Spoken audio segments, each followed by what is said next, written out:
प्रिय छात्रगण, नमो नमः। आज मैं तुम्हें शेमुसी पाठ्य पुस्तक से षष्ठ पाठ भ्रांतो बालः पढ़ाऊंगी।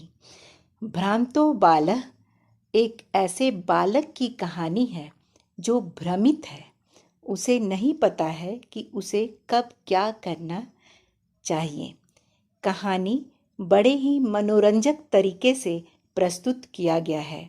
चलो कहानी का आनंद लेते हैं। भ्रान्तः कश्चन बाला पाठशालागमनवेलायां क्रीडितुं निर्जगाम। भ्रमित कोई बालक विद्यालय जाने के समय खेलने के लिए निकल जाता है, किंतु तेन सह केलिभिः कालं क्षेप्तुं तदा कोऽपि न वयस्येषु उपलभ्यमानः आसीत्। किंतु मतलब परंतु, तेन स केलिभिः मतलब उसके साथ खेलों द्वारा कालम क्षेप्तुम समय बिताने के लिए तदा उस समय कोई भी मित्रों में उपलब्ध नहीं था। यतः ते सर्वेऽपि पूर्वदिन पाठान् स्मृत्वा विद्यालय गमनाय त्वरमाणा बभूवुः। क्योंकि वे सभी पहले दिन के पाठ को याद करके विद्यालय जाने के लिए शीघ्रता कर रहे थे, अर्थात तैयारी कर रहे थे। कौन? उसके सारे मित्र। किसके सारे मित्र? जो बच्चा भ्रमित था उसके मित्र। इसीलिए उसे उस समय खेलने के लिए कोई नहीं मिला। समझे? तंद्रालु बालो लज्जया तेषां दृष्टिपथमपि परिहरण एकाकी किमपि उद्यानं प्रविवेश। आलसी बच्चा लजाया हुआ मतलब शर्म से उनकी दृष्टि से बचते हुए अकेले ही किसी उद्यान में प्रवेश कर गया, अर्थात चला गया। किनकी दृष्टि से बचते हुए? अपने दोस्तों की दृष्टि से बचते हुए वह उद्यान में चला गया। ठीक है, अब देखो उद्यान में जाकर वह क्या सोचता है। स चिंतयामास विरमंतु एते वराका पुस्तक दासा। उसने मन मन में सोचा, ये बेचारे पुस्तक के दास हैं, गुलाम हैं। किसके लिए उसने सोचा? उस बच्चे ने अपने मित्रों के लिए सोचा जो उसके साथ खेलना नहीं चाह रहे थे। अहम पुनरात्मानं विनोदयिष्यामि। मैं अपने आप को मनोरंजित करूँगा, आनंदित कर लूँगा, ऐसा उसने सोचा। ननु भूयो द्रक्ष्यामि क्रुद्धस्य उपाध्यायस्य मुखम। निश्चय ही फिर देखूंगा। क्या देखूंगा? गुस्साए हुए शिक्षक के मुख को। अभी तो मैं खेल लेता हूँ, लेकिन जब विद्यालय जाऊंगा तब मैं देखूंगा गुस्साए हुए शिक्षक के मुख को, फेस को। ठीक है। संतु एते निष्कुटवासिन एव प्राणिनो मम वैस्या इति।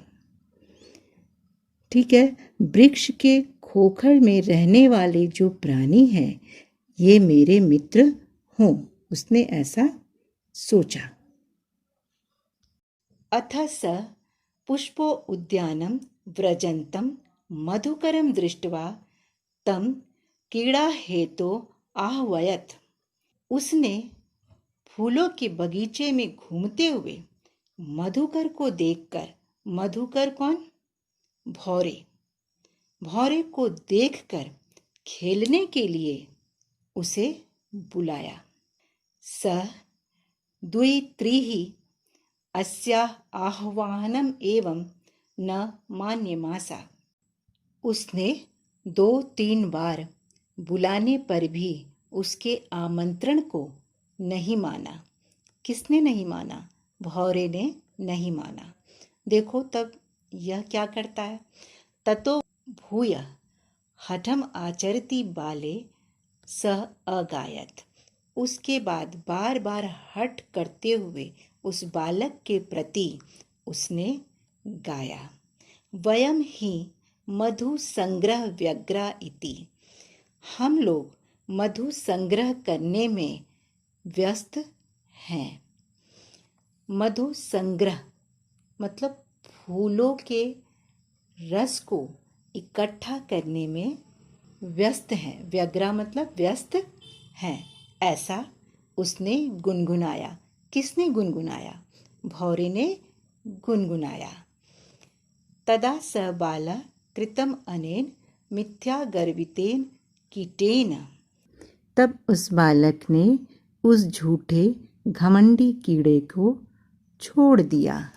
इति अन्यतः दत्तम दृष्टि चटकम एकम चंचवा त्रिशलाका आदिकम आददानम अपश्यत। दूसरी ओर उसने देखा एक चिड़िया चोंच में घास के तिनके को दबाए हुए है। उवाचच और बोला, आई चटकपोत, अरे चिड़िया का बच्चा, मानुषस्य मम मित्रम भविष्यसि, मेरे जैसे मनुष्य का मित्र बनोगे। एहि क्रीड़ाव, आओ खेलते हैं। त्यज शुष्कम एतम तृणम स्वादूनि भक्ष कलवानि ते दास्यामि। इस सूखे हुए तिनकों को छोड़ दो, मैं तुम्हें खाने के लिए स्वादिष्ट भोज्य सामग्री दूंगा। ऐसा उसने कहा। किसने कहा? भ्रमित बालक ने कहा। सह तु नीड कार्यो वटदृश शाखायां तद्यामि कार्येन इति उक्त्वा स्वकर्म व्यग्रो बभूव। घोंसले बनाने के कार्य में वट शाखा पर मैं जाता हूँ, ऐसा कहकर वह अपने कार्य में व्यस्त हो गया। समझे? इसके आगे की कहानी आगे वाली वीडियो में बताऊंगी। अब तक तुम लोगों ने देखा ना कि वो जो भ्रमित बालक था स्कूल जाने के बजाय खेलने के लिए निकल जाता है, लेकिन उसके साथ कोई भी खेलना नहीं चाहता है। यहाँ तक कि वो पशु पक्षी को भी बुलाता है, लेकिन उसके साथ खेलने के लिए वे भी तैयार नहीं होते हैं। ठीक है।